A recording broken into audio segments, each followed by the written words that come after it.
Welcome to another edition of Social Distancing, Frankly Green Bay. I got my Elvis mask on, right? That's pretty cool, huh?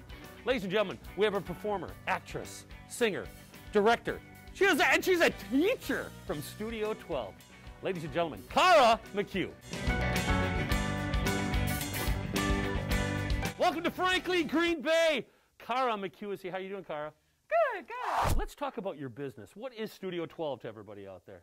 Sure. So we are a music and acting studio, and we have recently, sat down and really defined what our goals are, and that is to make sure that we are individually curating lessons for the individuals that we have in front of us, but supporting them not only musically or artistically, but also socially and emotionally. You're teaching.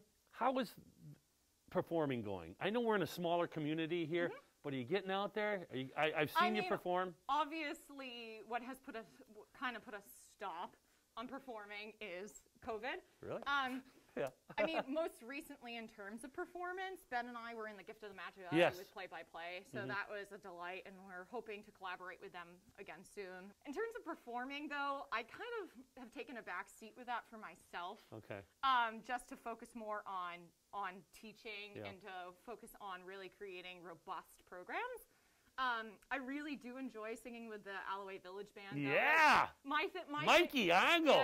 Yeah. My thing is like singing and with the Dudley Bird Chorale. Yeah. I love singing with orchestra at the Widener. That's a blast. I've heard you sing and it's just phenomenal. And how many languages can you sing in?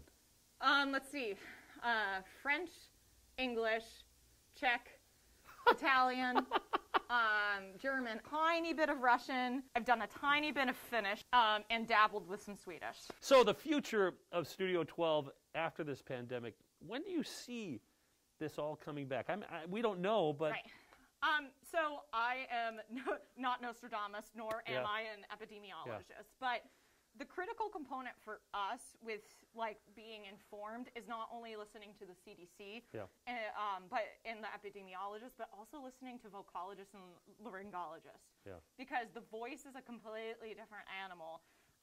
In terms of singing, we're basically defying physics all the time.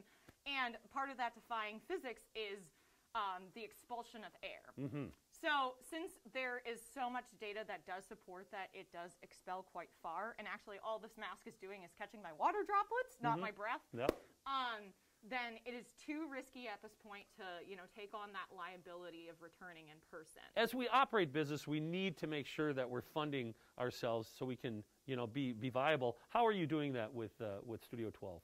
Well, that's been the challenge because we want to make sure our teachers are being paid a fair wage. Yeah. So what we do as the teachers is we contribute a certain percentage back based on how many lessons we teach and how long they are. But it's not self-sustaining at this point, especially because we moved to a larger building. And even though we're not occupying that building, we still have to pay our utilities and rent. So in order to make sure that we can continue to serve our clientele, we've now come up with some memberships. So we have one that is geared towards more of the student side of things, and then one that is geared towards folks who are patrons of the arts, who are just looking for some kind of way to help out without actually participating. Oh, Kaara, thank you so much. Boston accent and all. I tell you what. Hey, join us next week as we bring you another creative person from northeastern Wisconsin. Here, virtual bump ready. Yep, there we go. See you later. All right, thanks.